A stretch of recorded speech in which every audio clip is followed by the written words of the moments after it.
Existe um lugar no planeta onde montanhas tocam o céu, onde geleiras esculpem vales há milhões de anos, onde a natureza opera em uma escala tão vasta que você se torna apenas um ponto minúsculo em uma paisagem sem fim.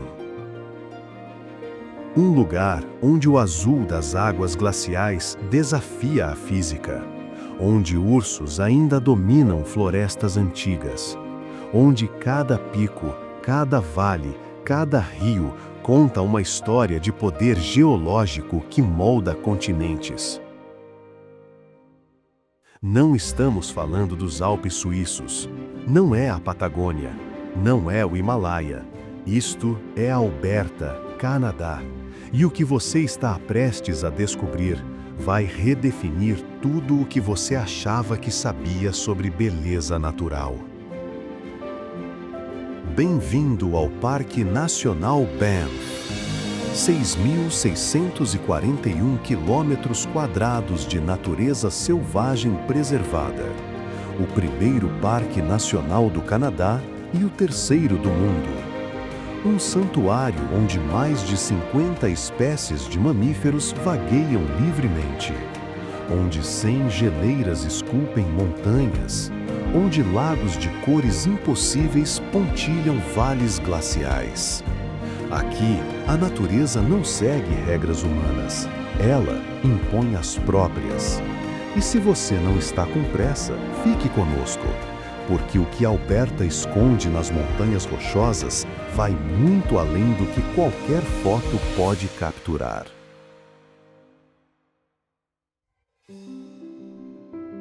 E no coração deste território selvagem, escondido entre picos de 3.000 metros, está um dos fenômenos naturais mais fotografados do planeta.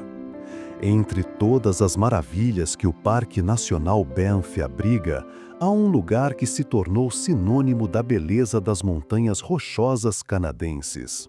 Um espelho d'água que desafia a lógica, que faz você questionar se seus olhos estão funcionando corretamente. É o Lake Louise. Situado a 1.750 metros acima do nível do mar, 60 quilômetros a noroeste da cidade de Banff, este lago glacial se estende por 2,4 quilômetros de comprimento e 500 metros de largura. Números que não impressionam até você vê-lo pessoalmente. Imagine acordar antes do amanhecer. O termômetro marca 2 graus negativos. A névoa dança sobre águas que parecem paradas no tempo.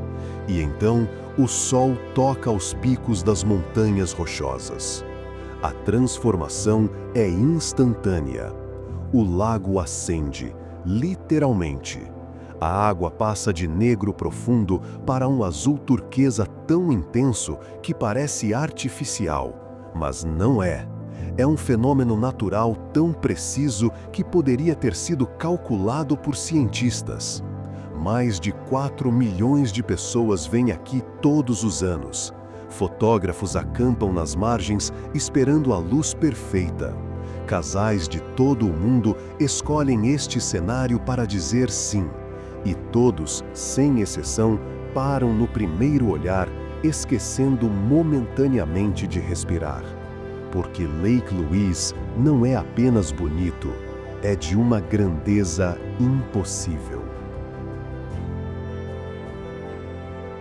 A cor de Lake Louise é resultado de um processo que começou há milhões de anos.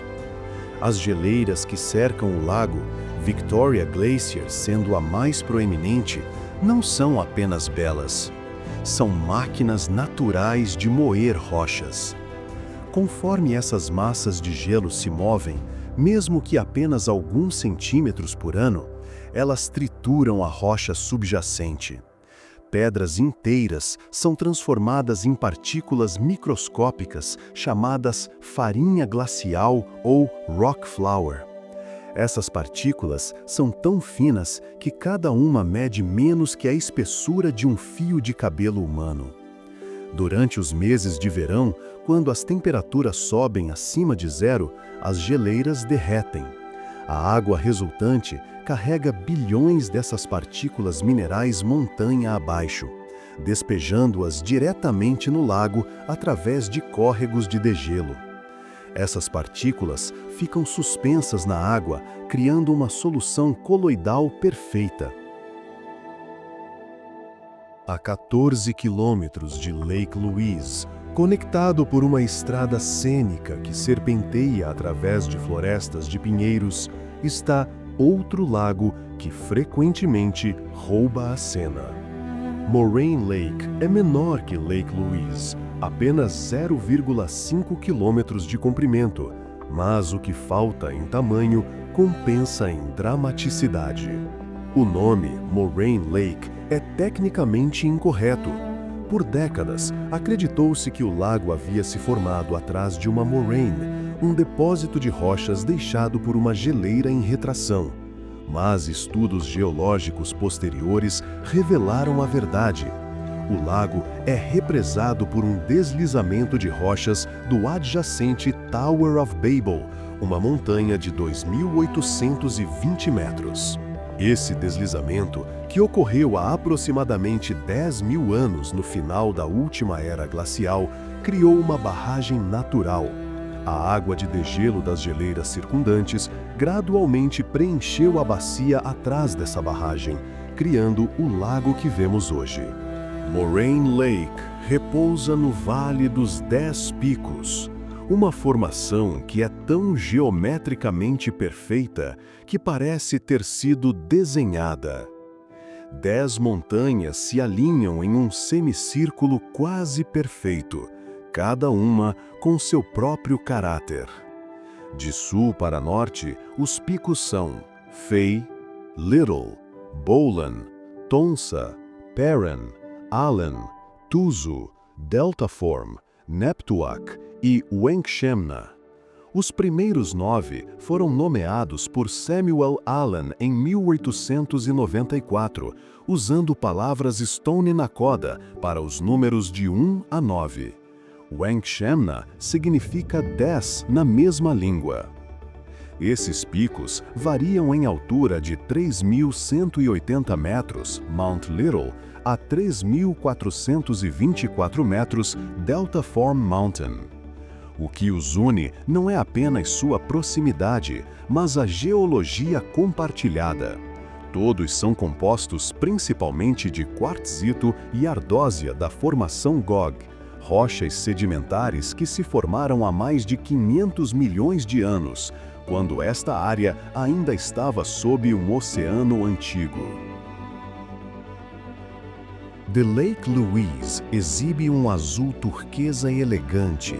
Moraine Lake apresenta um tom ainda mais saturado, quase elétrico em sua intensidade. Essa diferença de cor se deve a variações na composição mineral da farinha glacial que alimenta cada lago. Moraine Lake é alimentado por até 10 pequenos córregos de degelo glacial, cada um carregando uma mistura ligeiramente diferente de minerais triturados. Essa diversidade de fontes cria uma concentração particularmente rica de partículas em suspensão, resultando em uma refração de luz ainda mais intensa.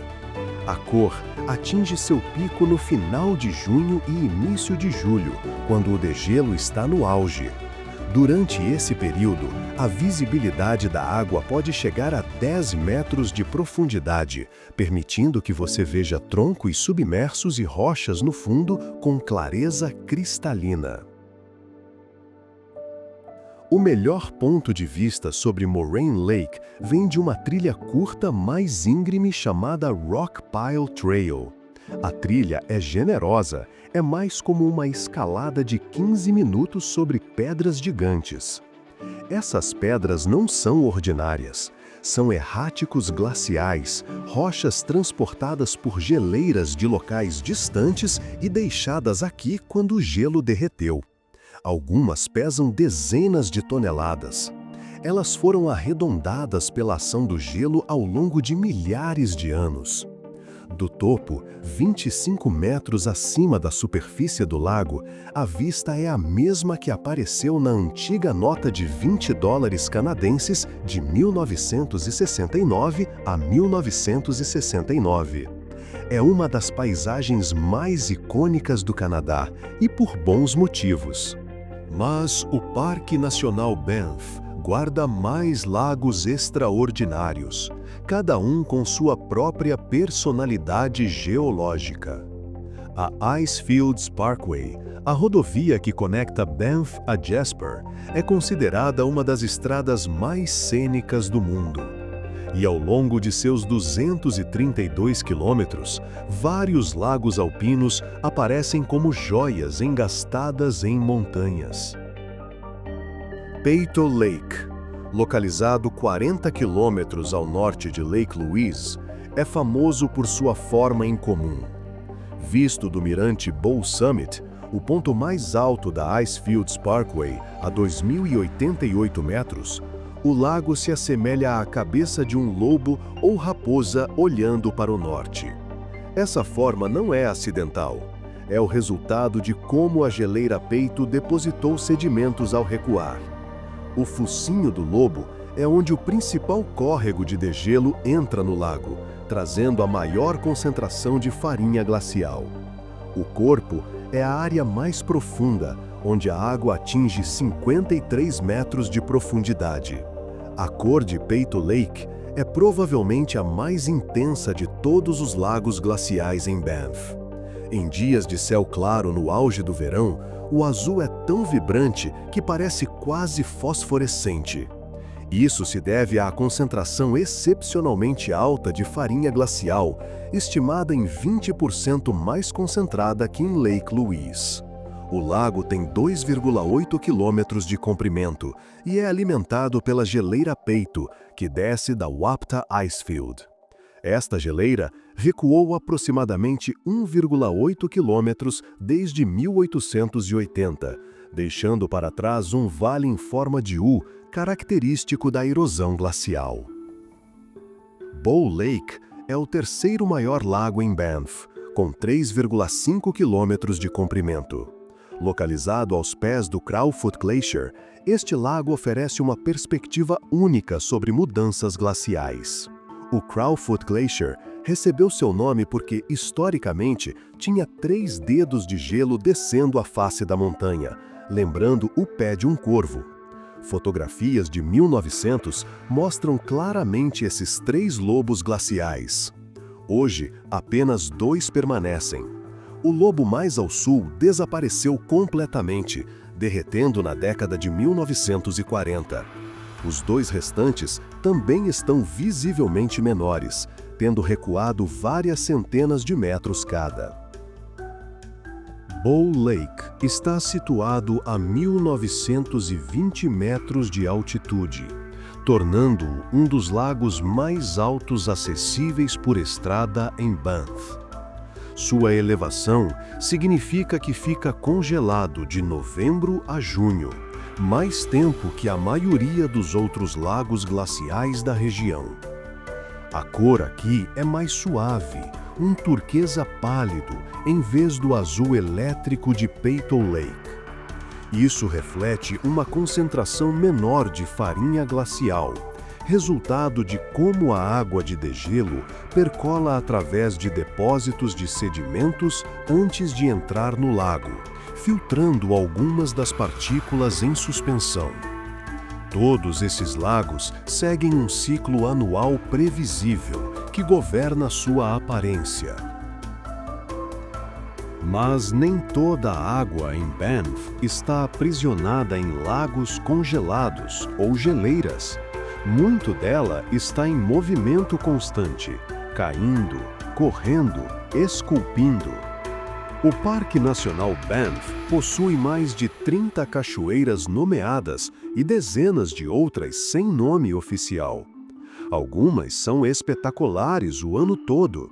Outras são efêmeras, aparecendo apenas durante o pico do degelo glacial. Bow Falls, localizada no limite sul da cidade de Banff, é uma das cachoeiras mais acessíveis do parque. Com apenas 9 metros de altura, não é a mais alta, mas é uma das mais volumosas. O rio Bow, que cria esta cachoeira, drena a maior parte da região central de Banff. Em seu pico, no final de junho, mais de 150 metros cúbicos de água por segundo despencam sobre as quedas, suficiente para encher uma piscina olímpica a cada 16 segundos. A cachoeira se formou onde o rio cruza uma camada de rocha mais dura. A água erosionou as rochas mais macias a montante e a jusante, mas a camada dura resistiu, criando o desnível que vemos hoje. Durante a era glacial, este ponto estava sob centenas de metros de gelo. Quando as geleiras recuaram cerca de 12 mil anos atrás, o rio gradualmente reestabeleceu seu curso, encontrando este ponto fraco na geologia e explorando-o. Embora tecnicamente localizada no adjacente Parque Nacional Yoho, logo além da fronteira oeste de Banff, Takakau Falls merece menção como a segunda cachoeira mais alta do Canadá. Takakau é uma palavra Cree que significa "é magnífico", e o nome é merecido. A cachoeira despenca 373 metros de um penhasco vertical, mais de 3 vezes a altura das cataratas do Niágara. Takakau é alimentada pela Daly Glacier. Durante dias quentes de verão, a cachoeira Rugido pode ser ouvido a mais de 1 quilômetro de distância. O volume de água varia dramaticamente. Pode aumentar 5 vezes entre a manhã e a tarde, conforme o degelo glacial acelera com o calor. A névoa da cachoeira cria um microclima úmido na base, permitindo que plantas geralmente encontradas em climas mais úmidos cresçam aqui. Musgos, samambaias e líquens prosperam nas rochas constantemente molhadas. Johnston Canyon é um dos destinos mais visitados em Banff, e por boas razões. Este desfiladeiro estreito, cortado pelo Johnston Creek ao longo de milhares de anos, oferece uma aula de geologia em tempo real. As cataratas inferiores, a 1,1 quilômetros da trilha, caem 10 metros em uma caverna parcialmente encerrada. Durante o inverno, a cachoeira congela em cortinas dramáticas de gelo azul que atraem escaladores de gelo do mundo todo. As cataratas superiores, mais 1,6 quilômetros acima, são ainda mais impressionantes, 30 metros de altura caindo em um anfiteatro natural. O spray constante cria um ambiente perpetuamente úmido, onde briófitas raras prosperam. Mas o verdadeiro espetáculo é o próprio canyon. As paredes de calcário mostram claramente camadas sedimentares depositadas há mais de 500 milhões de anos, quando esta área estava sob um mar tropical. Fósseis de trilobitas, criaturas marinhas extintas, podem ser vistos embutidos nas paredes do canyon. A trilha através do canyon foi construída na década de 1920 e anexada diretamente às paredes rochosas. Passarelas de metal permitem que você ande diretamente sobre o córrego rugindo, sentindo o spray e o poder da água. Toda a água em Banff eventualmente flui para uma de 3 bacias hidrográficas principais. Bacia do Rio Bow drena a maior parte do sul e centro de Banff, incluindo Lake Louise, Moraine Lake e a cidade de Banff. O Bow flui para leste, eventualmente se juntando ao Saskatchewan Sul, depois ao Saskatchewan e finalmente ao Lago Winnipeg e Baía de Hudson. Bacia do rio Red Deer drena a parte nordeste do parque. Como o Bow, eventualmente alcança a Baía de Hudson através do sistema Saskatchewan. Bacia do rio Kicking Horse drena o extremo oeste do parque, incluindo áreas ao redor do Continental Divide. Esta água flui para o oeste, eventualmente alcançando o Oceano Pacífico através do sistema do rio Columbia. Esta divisão de águas acontece ao longo do Continental Divide, a linha de comiadas que separa a drenagem fluindo para o Pacífico daquela fluindo para o Atlântico/Ártico. Você pode literalmente ficar com um pé em cada lado da divisória em vários passes de montanha em Banff. Mas por baixo de toda essa água, gelo e neve, está o fundamento que torna Banff possível. Rochas que contam uma história de centenas de milhões de anos. As montanhas rochosas canadenses, incluindo aquelas em Banff, são relativamente jovens em termos geológicos. A cordilheira começou a se formar há apenas 80 milhões de anos, criança em comparação com montanhas mais antigas como os Apalaches, 480 milhões de anos, ou os Urais, 250 milhões de anos. Mas as rochas que compõem essas montanhas são muito mais antigas. A maioria das rochas em Banff são sedimentares, formadas a partir de sedimentos comprimidos depositados em antigos fundos marinhos. Isso pode parecer estranho para montanhas que agora alcançam 3.500 metros de altura, mas há uma explicação. Entre 600 e 65 milhões de anos atrás, esta área estava sob um mar raso chamado Western Interior Seaway. Sedimentos, areia, lama, cascalho se depositaram continuamente no fundo deste mar. Ao longo de milhões de anos, o peso dos sedimentos superiores comprimiu os inferiores, transformando-os em rocha. Você pode ver essas camadas claramente nas faces das montanhas de Banff. Cada banda de cor diferente representa um período diferente de deposição. Bandas escuras são geralmente xisto ou ardósia, lama comprimida. Bandas claras são frequentemente calcário, conchas e esqueletos de criaturas marinhas comprimidos ou quartzito, areia comprimida. Então, como rochas formadas no fundo do mar terminaram a quilômetros de altura? A resposta: placas tectônicas. Há aproximadamente 200 milhões de anos, o supercontinente Pangeia começou a se separar. A placa norte-americana começou a se mover para oeste. Na costa oeste, ela encontrou resistência da placa do Pacífico. Quando placas continentais colidem com placas oceânicas, a placa oceânica mais densa, geralmente subducta, mergulha sob a placa continental. Mas o processo não é suave. Causa compressão massiva, dobrando e empurrando rochas para cima. Há 80 milhões de anos, essa compressão atingiu seu pico. Camadas horizontais de rocha sedimentar foram empurradas para cima, dobradas e às vezes completamente invertidas. Rochas mais antigas terminaram em cima de rochas mais jovens, algo que normalmente não deveria acontecer. O resultado? As montanhas rochosas começaram a subir. Castle Mountain, visível da rodovia Trans-Canada ao longo de 40 quilômetros, é um dos melhores exemplos de geologia das montanhas rochosas. A montanha tem 2.766 metros de altura e se parece exatamente com seu nome, um castelo medieval gigante com torres, muralhas e ameias. Mas essa forma não é acidental. É o resultado direto de como diferentes tipos de rocha respondem à erosão.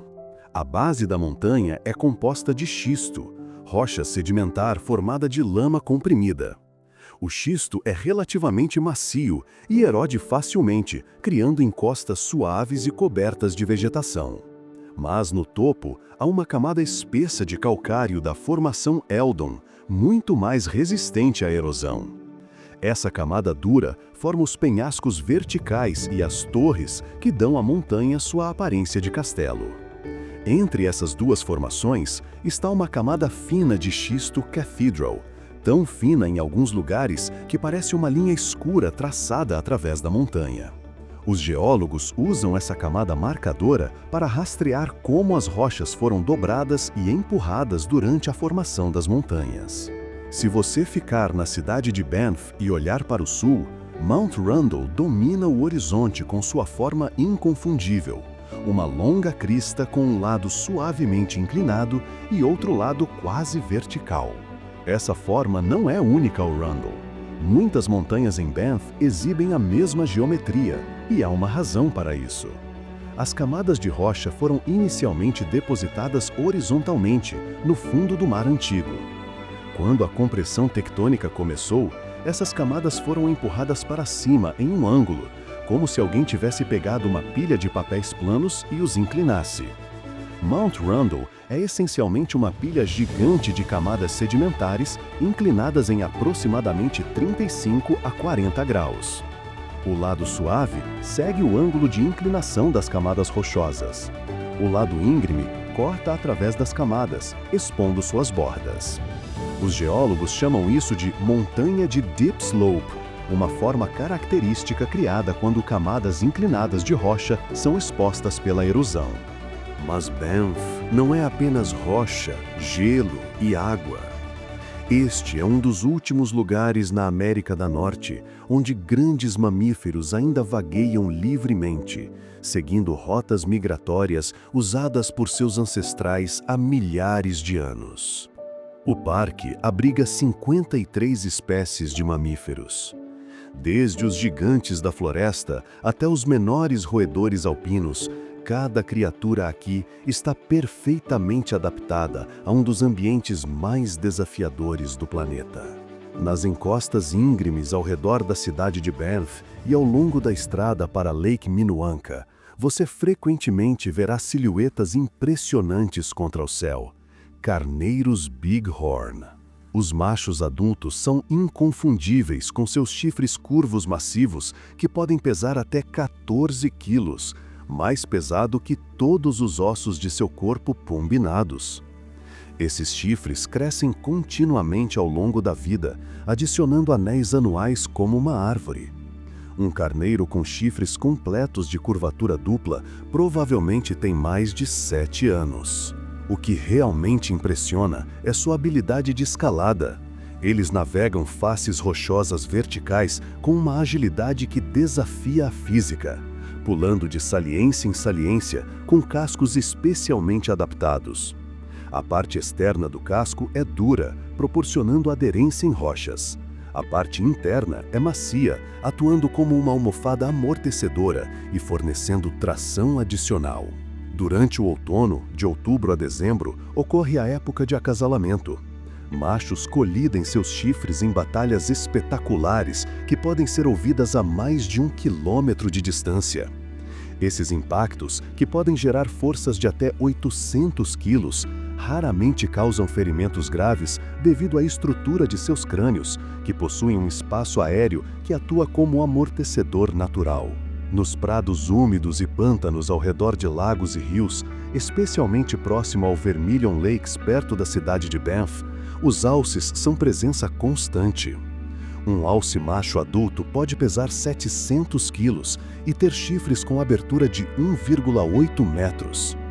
Esses chifres são renovados anualmente, caem no inverno e crescem novamente na primavera, um processo que requer uma quantidade enorme de energia e nutrientes. Durante o verão, alces passam grande parte do tempo na água, alimentando-se de plantas aquáticas e evitando o calor e os insetos. Eles são excelentes nadadores e podem mergulhar até 6 metros de profundidade em busca de vegetação submersa. Mas há um período em que encontrar um alce pode ser perigoso: a época de acasalamento, em setembro e outubro. Machos cheios de testosterona e competindo por fêmeas tornam-se agressivos e imprevisíveis. Eles produzem um som gutural chamado bugling, um chamado estridente que ecoa pelos vales, anunciando sua presença e desafiando rivais. Banff é território de ursos. Tanto grizzlies quanto ursos negros habitam o parque. Cada espécie com comportamentos e ecologia distintos. Os grizzlies são maiores. Machos adultos podem pesar 300 quilos ou mais. São identificáveis pela corcova muscular distintiva nos ombros e pelo perfil facial côncavo. Essa corcova é, na verdade, uma massa de músculos que lhes dá força para cavar. Grizzlies podem virar pedras de 400 quilos procurando por larvas. Apesar de sua reputação, 80 a 90% da dieta de um grizzly é vegetariana. Na primavera, eles emergem da hibernação e se alimentam principalmente de gramíneas e raízes. No verão, comem insetos, especialmente mariposas que se congregam em campos de cascalho alpino. No outono, bagas, especialmente buffalo berries, são cruciais para acumular gordura antes da hibernação. Ursos negros são menores e mais numerosos em Banff. Apesar do nome, podem ser marrons, canela ou até loiros. Eles são excelentes escaladores, algo que grizzlies adultos não fazem bem, e frequentemente sobem em árvores quando ameaçados ou procurando comida. A coexistência entre humanos e ursos em Banff requer vigilância constante. O parque implementa rigorosos programas de gestão de resíduos, lixeiras à prova de ursos e fechamentos temporários de trilhas quando ursos estão ativos na área. Lobos são os predadores mais elusivos de Banff. Embora haja várias matilhas residentes no parque, avistamentos são raros. Eles são noturnos e extraordinariamente cautelosos em relação a humanos. Uma matilha típica em Banff consiste de 4 a 7 indivíduos, um par alfa reprodutor e sua prole de várias gerações. Seu território pode se estender por 1.000 km² ou mais. Lobos são essenciais para o ecossistema. Eles caçam principalmente alces, veados e ocasionalmente carneiros bighorn. Essa predação não apenas controla as populações de presas, mas também influencia onde e como essas espécies se alimentam, o que, por sua vez, afeta a vegetação, um fenômeno chamado ecologia do medo. Os restos de suas caçadas alimentam dezenas de outras espécies: ursos, coiotes, corvos, águias e inúmeros pequenos carnívoros e carniceiros, todos se beneficiam.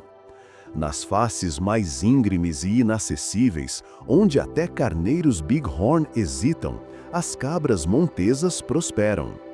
Completamente brancas, com chifres pretos e finos em ambos os sexos, cabras montesas não são verdadeiras cabras, são mais relacionadas a antílopes. Elas habitam exclusivamente zonas alpinas e subalpinas acima de 2.000 metros. Suas habilidades de escalada são lendárias. Cascos com bordas externas afiadas e almofadas internas aderentes permitem que se agarrem a saliências aparentemente impossíveis. Elas podem subir faces com inclinações de 60 graus ou mais. Por que escolher habitats tão extremos? Predação. Nessas altitudes e inclinações, lobos, ursos e até pumas têm dificuldade em alcançá-las. É uma estratégia de sobrevivência baseada em viver onde nada mais pode facilmente caçá-las. Acima da linha das árvores, entre os campos de rochas, vive um dos residentes mais charmosos de Banff, a pica. Parecendo um pequeno coelho sem orelhas longas, pesam apenas 150 a 200 gramas. Picas são, na verdade, relacionadas a coelhos e lebres, mas, ao contrário de seus primos, picas não hibernam. Durante o verão, elas trabalham incansavelmente, cortando gramíneas e flores alpinas e empilhando-as em palheiros sob rochas para secar. Esse feno será sua fonte de alimento durante os longos meses de inverno, quando ficam ativas sob a neve. Picas são extremamente sensíveis ao calor. Temperaturas acima de 28 graus podem ser fatais. Por isso, elas raramente se aventuram longe de campos de rochas onde podem se refugiar em fendas frescas. São também vocais, emitindo chamados agudos de pica, que dão nome à espécie. Esses chamados servem como alarmes territoriais e avisos de predadores. Então, o que realmente é Banff? Não é apenas um parque. Não é apenas uma coleção de lagos coloridos ou montanhas imponentes. Banff é um arquivo vivo, um registro de 500 milhões de anos de história planetária escrito em rocha, esculpido por gelo, pintado com água e minerais. É um lugar onde você pode tocar calcário formado no fundo de um oceano que não existe mais. Onde você pode ver geleiras que começaram a se formar quando seus tataravós ainda não tinham nascido. Banff é um dos últimos santuários na América do Norte onde a natureza ainda dita as regras. Onde ursos decidem quando trilhas fecham, onde lobos caçam sem pedir permissão. Mais de 4 milhões de pessoas visitam Banff todos os anos, mas aqui está a verdade que poucos percebem. Você não vem para Banff apenas para ver. Você vem para lembrar do seu tamanho real no universo, para entender que há forças na natureza operando em escalas de tempo que tornam uma vida humana insignificante.